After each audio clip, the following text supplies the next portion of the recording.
razón por un lado y festejos por el otro.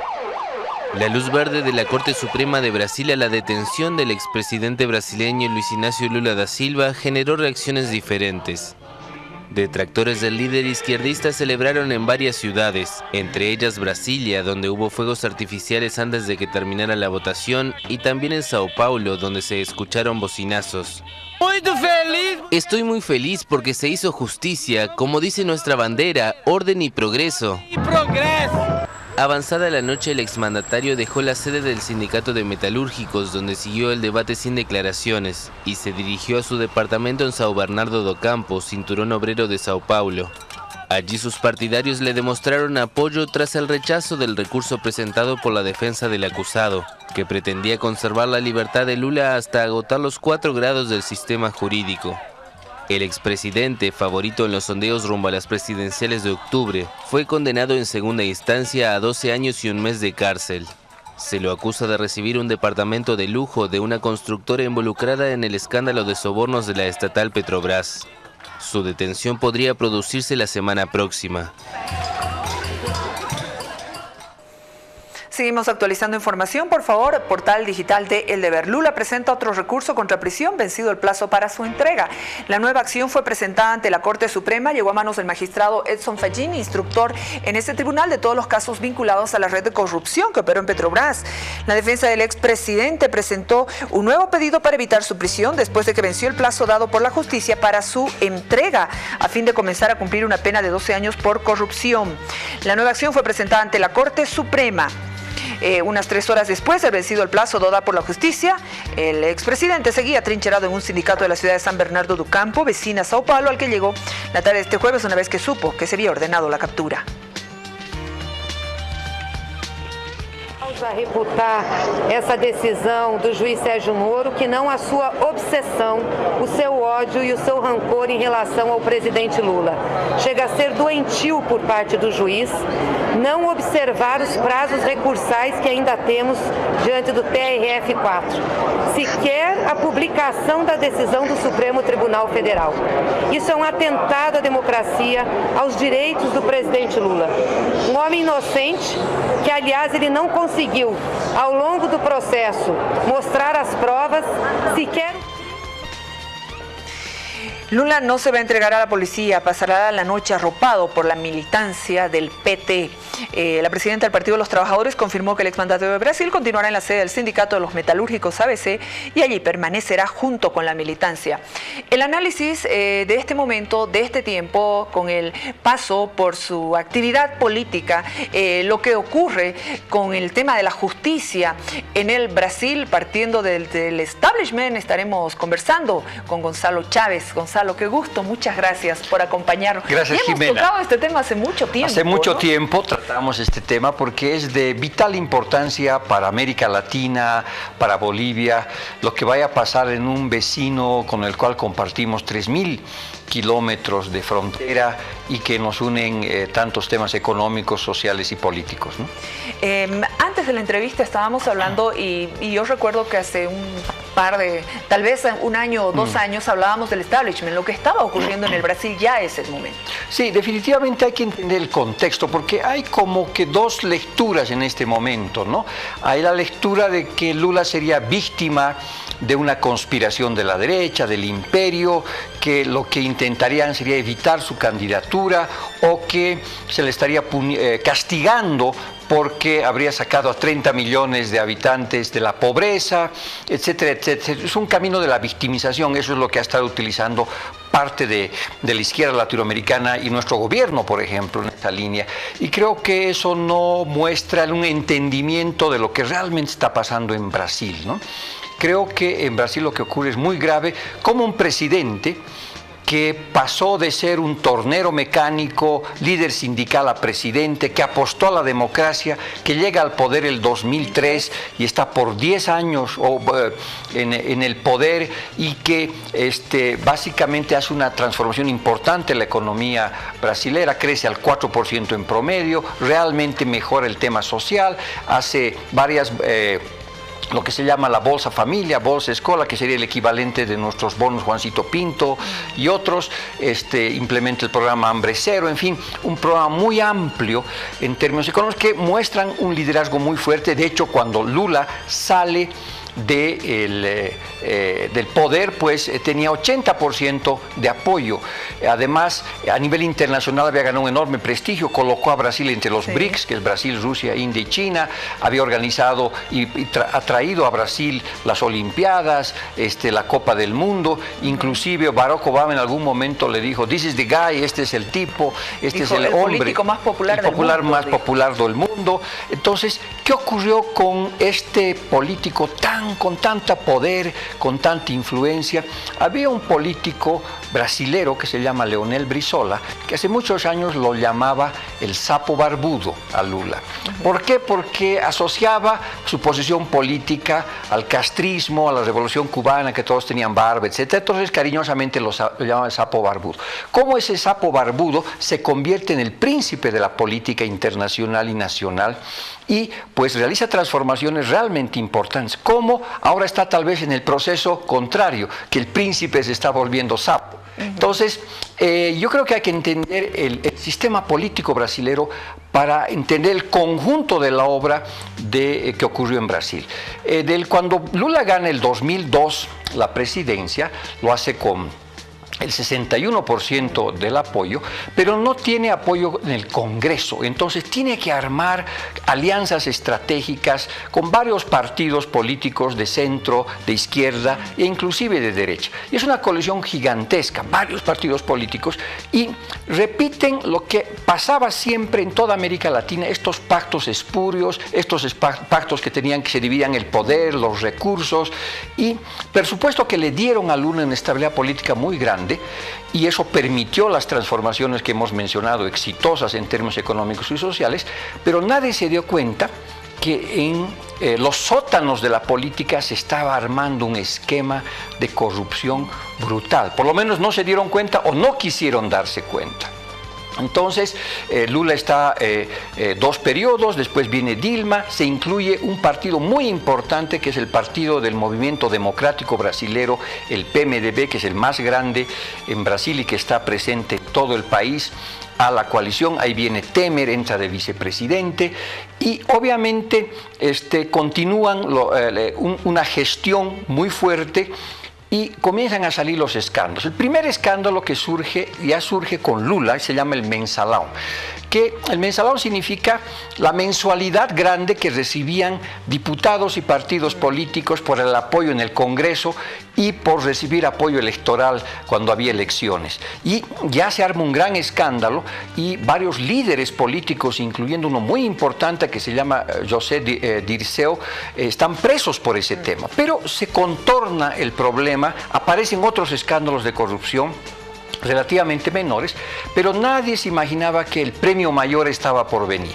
y que se llamaba el Lava Jato. Lava Jato significa lavado de autos, digamos, con mangueras a presión. Y el Lava Jato tiene ese nombre porque se descubre que había un cambista que era el que articulaba los recursos y su oficina estaba en un lugar donde vendían gasolina y había un lavajato ahí muy discreto y ahí viene la operación lavajato. Y se descubre una alianza mafiosa entre todos los partidos políticos, la mayoría yo diría, pero inclusive los de la oposición, el sector empresarial de la construcción, de carnes y de otros sectores, y una alianza que funcionaba de la siguiente manera, que estas empresas agarraban los partidos políticos en periodos de elecciones y repartían recursos absolutamente todos. Y eran 11 empresas, lo que ellas llaman empresas empreiteras, que son las empresas de construcción, y eran 11 que se distribuían, ¿no es cierto?, las obras e inclusive los países. Entonces ellos financiaban campañas, cuando ganaba el candidato al cual habían apostado, iban y le cobraban a través de concesiones en obras, en proyectos, etc. Y lo hacían con sobreprecios y por lo tanto recuperaban la inversión y de esa manera también corrompían a buena parte del sistema sistema político.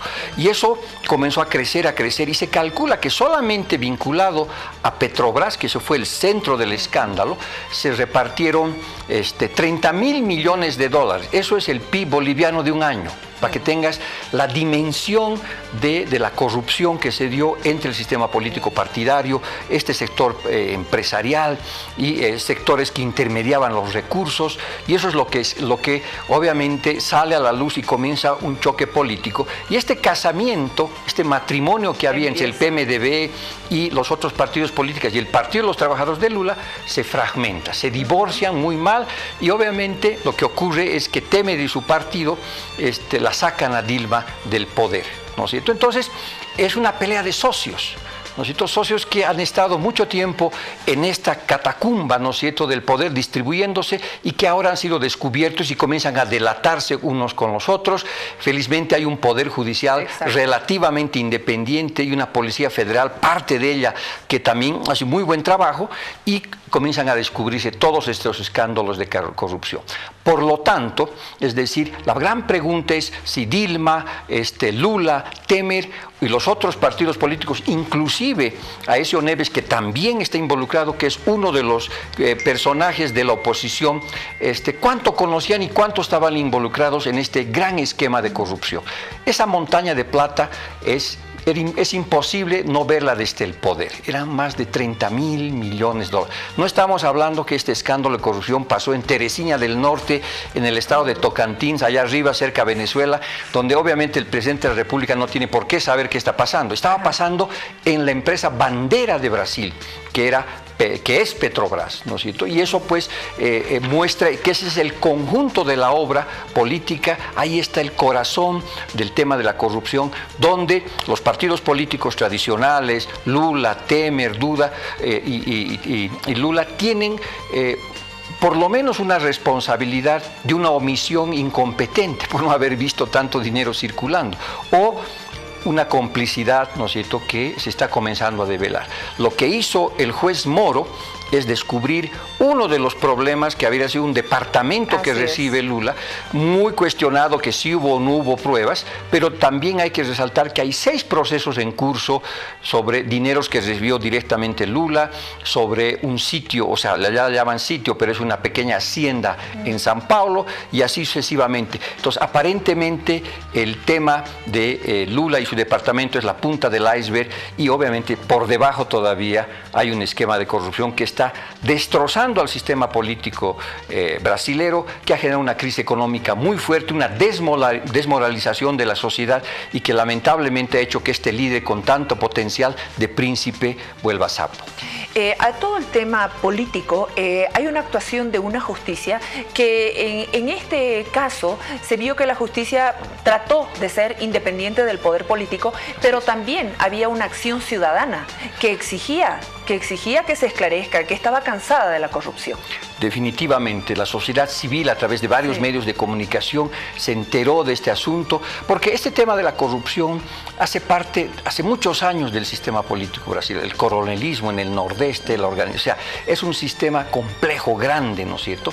Pero se nota en este caso un gran descaro de parte de los partidos políticos de este capitalismo de amigos o de camarilla que se llama, y que pues genera una gran revuelta, una gran frustración, una gran indignación en buena parte de la sociedad brasilera, que le exige al Poder Judicial, que le exige a la Policía Federal investigaciones serias, y que los comienza a hacer seguimiento y a mostrar todos los problemas que ocurren. Entonces, no estamos frente a una situación donde hay una conspiración de la derecha o del imperio, sino en un conjunto de una obra donde el PT y el PMDB han gobernado 12 años, haciendo cosas buenas paradójicamente, pero también administrando por lo menos desde abajo un esquema de corrupción realmente grave. Yo recomiendo a tu audiencia que vean una serie que se está dando muy interesante en Netflix que se llama El Mecanismo, que de manera novelada, por supuesto, cuenta cómo se ha armado esto y definitivamente la serie queda muy chiquita respecto a la realidad.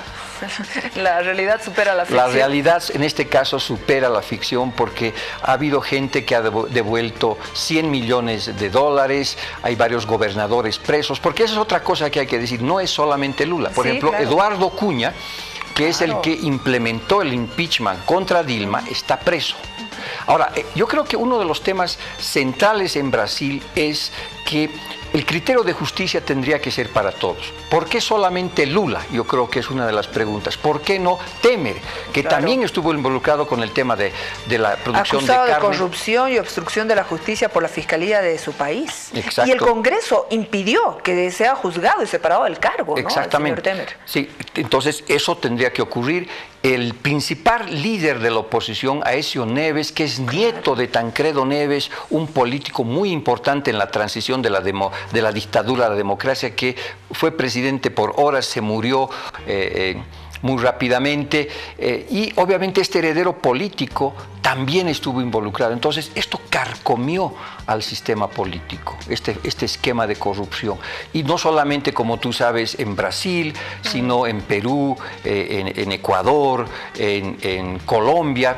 Y por supuesto, una de las grandes enseñanzas que debía darnos este caso es cuánto de este sistema de obras públicas, de inversión pública gigantesca que se hace en infraestructura, podría estar contaminado en Bolivia, porque aquí no operó Odebrecht, por ejemplo, que es la estrella, OAS y otras empresas, ¿no es cierto? Entonces, por transparencia, por salud democrática, ¿no es cierto?, se debería investigar en detalle si realmente también dentro de nosotros este virus de la corrupción no ha circulado en nuestro sistema político, porque lamentablemente cuando entra, destruye democracias, destruye economías, destruye la estima de los brasileros, porque están derrotados moralmente al ver que su clase política asaltó el poder.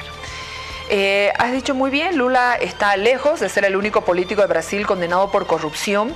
De hecho, el escándalo de Lava Jato, como dijo muy acertadamente Gonzalo, en torno a Petrobras, han salpicado al sistema político brasileño en general. Como dijo, el esquema de soborno financiaba a miembros de varios partidos, además del PT. Lula, de 72 años, fue condenado por recibir un apartamento de lujo de la constructora OAS dentro del caso denominado Lava Jato. La OAS hizo varias obras camineras en Bolivia y estuvo invitada para construir la vía del Tibnis, pero la presión de los indígenas de tierras bajas lo evitó, ¿no? Bueno, hoy día leía en las noticias que OAS habría movido alrededor de 800 millones de dólares en los últimos años acá, ¿no es cierto? En Bolivia. En Bolivia.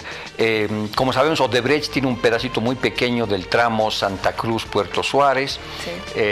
Y es prácticamente marginal y estuvo más en gobiernos anteriores, pero se han hecho muchas construcciones. Y aquí el debate es cómo hacemos más transparente cuando hacemos teleféricos, cuando hacemos carreteras, cuando hacemos canchas de fútbol, cuando hacemos estadios, cuando hacemos aeropuertos. Las carreteras todas han sido llave en mano. Así es, y eso es algo que hay que preguntarse, ¿no es cierto? Porque lo que ocurre también en el subtexto del lenguaje y de la defensa que hay de cierta gente de Lula es cómo lo están castigando por haber sacado 30 millones de pobres de una situación muy difícil, ¿no es cierto? Esto recuerda a una vieja frase del populismo de derecha que dice, roba o deja robar, pero hace. ¿No es cierto? El último sondeo de la firma Datafolha indicó en diciembre que Lula tenía 36% de las intenciones de voto, seguido por el ultraderechista Jair Bolsonaro con el 18%. La pregunta, las encuestas dan a Lula como favorito para hacerse con el poder en las elecciones de octubre próximo, pero ahora que queda fuera de competencia el escenario cambia radicalmente. La pregunta es, ¿cómo puede recibir tanto apoyo? ¿Cómo puede ser tan popular? Tenemos que hablar precisamente de esos éxitos económicos. Yo creo que a veces esos éxitos económicos y sociales han llegado profundamente a la gente, les ha cambiado la vida y no conciben, ¿no es cierto?, que un hijo de los pobres que ha llegado tan alto puede estar involucrado en un sistema de corrupción. corrupción y por supuesto también la defensa feroz que ha habido del Partido de los Trabajadores de Lula, endiosándolo prácticamente, diciendo que todo es una calumnia, un engaño, y eso obviamente ha generado todavía una gran fragmentación. Lamentablemente en Brasil se polarizó la sociedad de una manera muy dura. Amigos, familias se han dividido porque unos están contra, otros están a favor. Y el sistema político está con una enorme dificultad de renovarse también, ¿no es cierto? Porque no es un problema solamente de Lula, del PT, es de todo el sistema. Cuando vimos los diputados y senadores votando contra Dilma, encontramos una fauna tremendamente complicada e impresentable. Ahí apareció, por ejemplo, hasta Collor de Mello, y apareció Bolsonaro. Bolsonaro haría quedar a Trump como un muchacho de té, ¿no es cierto? Porque es la derecha fascista, es un tipo impresentable, defiende la tortura, es contra todas las minorías, realmente, pero tiene un apoyo, ha surgido. Entonces ahora mucha gente dice, bueno, es un anti-Lula. Si Lula sale del sistema político, probablemente Bolsonaro también se va a diluir y el sistema político puede tender hacia el centro. Lamentablemente no hay también liderazgos nuevos. Lula está desde 1989 en elecciones, contra él, a favor de él. El sistema político se ha organizado a partir de este candidato y de este líder que era tremendamente fuerte, ¿no? Y ahora tenemos de la derecha dos o tres, ¿no es cierto?, como el gobernador Hakim de San Pablo, o tienes también gente como un presentador de televisión que se llama Hulk, ¿no ve? Y otros, pero no hay liderazgos claros. Entonces hay un vacío muy grande y las elecciones no lo van a resolver porque el sistema sigue con los mismos problemas y va a reelegir a gente que ha estado metida en esto y que tiene una concepción vieja de la política. Entonces el Brasil todavía tiene un periodo de crisis muy profunda. No sabemos qué va a pasar con Lula. Aparentemente se va a entregar, pero hay más recursos jurídicos en camino que todavía lo podrían sacar de la cárcel. ¿Cuál va a ser el candidato que lo va a reemplazar? En fin, ¿no es cierto? Hay muchísima incertidumbre y nos muestra que la democracia está en cuidados intensivos. En Brasil, no nos olvidemos también que los militares han intervenido en los últimos meses con declaraciones inaceptables también para la democracia, pero también parte de la sociedad, y eso es dramático, ¿no es cierto?, como el antilulismo, por ejemplo, ha generado gente decir que vuelvan los militares. Porque esta idea de que todo está sucio, que se vayan todos, que hay que barrer con la corrupción es muy profunda también. Es una rabia muy grande y esa rabia muy grande lleva a parte de la población en creer en salvadores de derecha con fuerte presencia fascista. Lamentablemente, pues, y eso ha coincidido con la economía también. La economía que había estado una maravilla, ¿no es cierto?, hasta más o menos el 2012, 2013, creciendo a 3,5%, 4%. Lula siempre decía, estamos dando el espectáculo del crecimiento. Ibas a Brasil y ellos ya se sentían la quinta economía del mundo, tenían un tipo de cambio apreciado y estaban encontrados brasileros por todo lado viajando. Había una burbuja de consumo, de riqueza muy fuerte, que en cuestión de 6 meses desapareció. Era una cortina de dinero artificial, ¿no es cierto? Y ahí comenzaron también a descubrirse que todos los estadios que se habían hecho para el Mundial tenían sobreprecios, que toda la infraestructura de las Olimpiadas también estaban comprometidas con temas de corrupción. Entonces el virus de la corrupción pues entró profundamente en la sociedad y a través de esta alianza mañosa, mafiosa, entre parte del sistema político y el sector privado. Entonces no es posible, ¿no es cierto?, como dentro de tanto debemos pensar que Lula estaba en la luna de Paita y no estaba viendo que eso se estaba articulando. Probablemente eso era funcional para la estabilidad política y la consolidación de poder que tenía. Y obviamente eso ahora le está pasando una fractura muy grave, ¿no? Vos has dicho muy claro, por ejemplo, durante la presidencia de Lula entre el 2003 y el 2010, alrededor de 30 millones de brasileños se elevaron por encima del umbral de la pobreza. Y algo que me gustaría que destaquemos, se sumaron a esa economía de mercado, ¿no?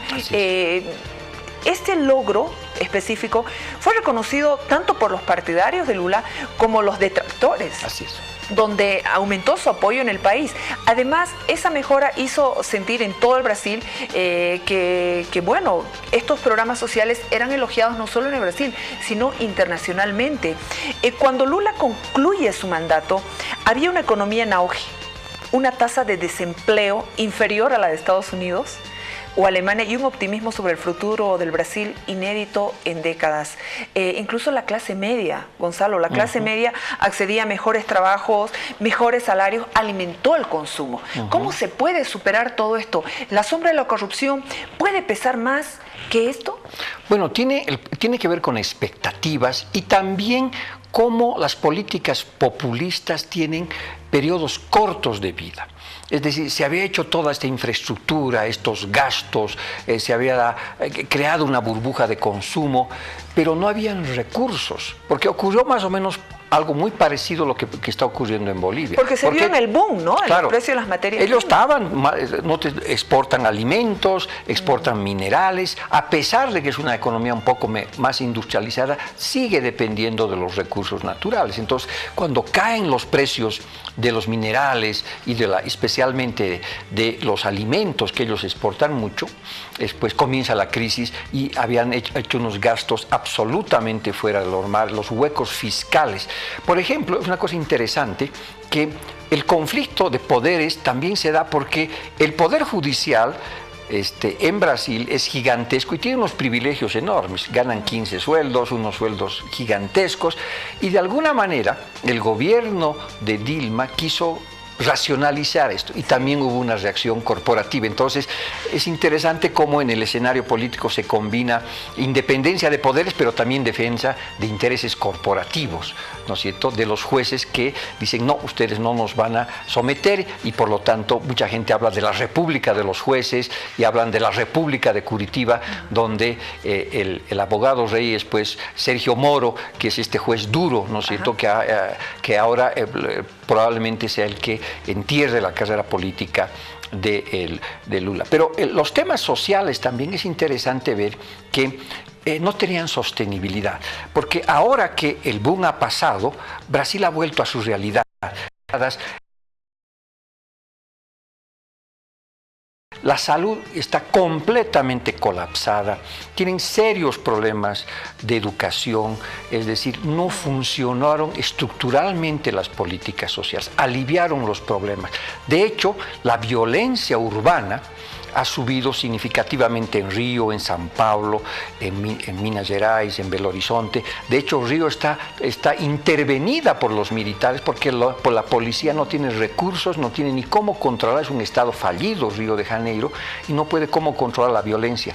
En Brasil y particularmente en Río muere más gente que en la guerra en Siria, ¿no es cierto? El asesinato que se ha producido de esta concejala, sí, ¿no es cierto?, sí. Hace un par de semanas, refleja los grados de violencia que se ha dado. Las favelas están completamente descontroladas, tomadas por el narcotráfico, por la violencia. Una ciudad tan bella como Río, mueren muchas personas por día, 4 o 5 personas por día en las favelas, enfrentamientos, policías, ciudadanos que no tienen nada que hacer. Entonces, el Estado ha colapsado porque muchos de estos gastos y esta burbuja de consumo, este espejismo de desarrollo que estaban viviendo los brasileños, también con un tipo de cambio apreciado como el nuestro, tenía piernas muy cortas y ahí está la crisis. Por supuesto que esta crisis fue acelerada por esta desmolarización y por el tema de la corrupción que fue tan grave. A Lula lo consideraban una opción muy atractiva porque no habían los líderes políticos nuevos limpios que surjan como una alternativa. Este va a ser uno de los grandes desafíos para el Brasil. Definitivamente. Y ves cómo un país que tiene un capital humano tan grande, que son 200 millones de personas, cuando está tomada por mafias o por estructuras muy pesadas de aparatos políticos, tienen dificultad de renovar los liderazgos, ¿no? Porque del lado de la izquierda tú tienes Marina da Silva, por ejemplo, ¿no es cierto?, que ya tuvo como 20 millones de votos en una elección anterior, que es una persona de izquierda. Tienes a gente del Partido Socialista brasilero, pero no con el potencial como para tener una presencia nacional, ¿no es cierto? Entonces va a ser difícil, no se ven candidatos que aparezcan de la nada, y lo más temible, por supuesto, es Bolsonaro, que es una derecha cavernícola. Ultraderecha. ¿No? Esta ultraderecha cavernícola, ¿no es cierto?, pero que tiene un espacio en este instante. La esperanza es que, como es un antilulismo muy fuerte, es que desaparecido políticamente o electoralmente Lula, también desaparezca esto, ¿no? Y aparezcan candidatos un poco más de centro, pero el problema es que toda la clase política todavía sigue en el poder, ¿no es cierto?, porque buena parte de ese Congreso tiene casos de corrupción que les están investigando, ¿no? Entonces, el vicepresidente, y que ahora es presidente, también el presidente del Senado, el presidente de diputados, todos tienen cola de paja, y por lo tanto ese sistema internamente no se puede renovar, ¿no? Externamente sí, ¿no es cierto? Entonces, eso es complicado. Ahora, lo bueno de todo esto es que también con la independencia de los poderes, a pesar de los grupos corporativos que hay dentro de los poderes judiciales, la democracia también se ha vuelto más fuerte, porque muestras que un poder judicial que toma decisiones fuertes puede, ¿no es cierto?, generar una mejor seguridad jurídica, darle cierta esperanza, ¿no? Ahora, porque mucha gente dice, bueno, los jueces están comprados. No, de los 11 jueces que votaron contra el habeas corpus, ¿no es cierto?, que fue 6-5, más de 7 eran elegidos durante el gobierno Lula, ¿no es cierto? Entonces ahí notas cómo ha sido la cosa, y cuando has visto los testimonios que ellos dieron o la justificación de sus votos, pues ves cómo el derecho estuvo por delante de la política. Y pues Brasil está frente a una crisis política muy seria que puede llevar a enfrentamientos, realmente a una situación dramática, y el sistema tiene dificultades de autorregenerarse porque ellos mismos no pueden hacer los cambios, porque son son cómplices y partes del tema de la corrupción. Y económicamente apenas Brasil el año pasado se recuperó un poquito, y hacia el 2018 mejoraba, pero estas cosas probablemente van a bajar la esperanza, la probabilidad de mejorar el consumo y la inversión en Brasil. Yo recuerdo una imagen muy interesante. The Economist hace unos 5 o 6 años colocaba el Cristo del Corcovado, ¿no es cierto?, que está en Río de Janeiro, en Laranjeiras, y le ponía unos cohetes, y el Cristo se comenzaba a despegar como si fuera un cohete, y decía: Brasil está despegando. Lamentablemente esa imagen ya no es verdadera. Gracias, Gonzalo. Como siempre, un gusto poder escucharte, poder conversar con vos, y yo sé que la gente ha disfrutado de esta entrevista. Muchísimas gracias por la invitación. Pues. Y saludamos a tus seguidores por internet, por streaming. Okay, gracias. Vámonos a la pausa, por favor, y estamos con la unidad móvil lista para darnos más información, y estaremos hablando con uno de los temas centrales de esta semana, el proyecto Rositas. ¿Qué es lo que pasó en realidad? El juez cedió ante la presión oficialista. Aguárdenos unos segundos, que estaremos con activistas y también vía Skype con los hermanos comunarios de Rositas.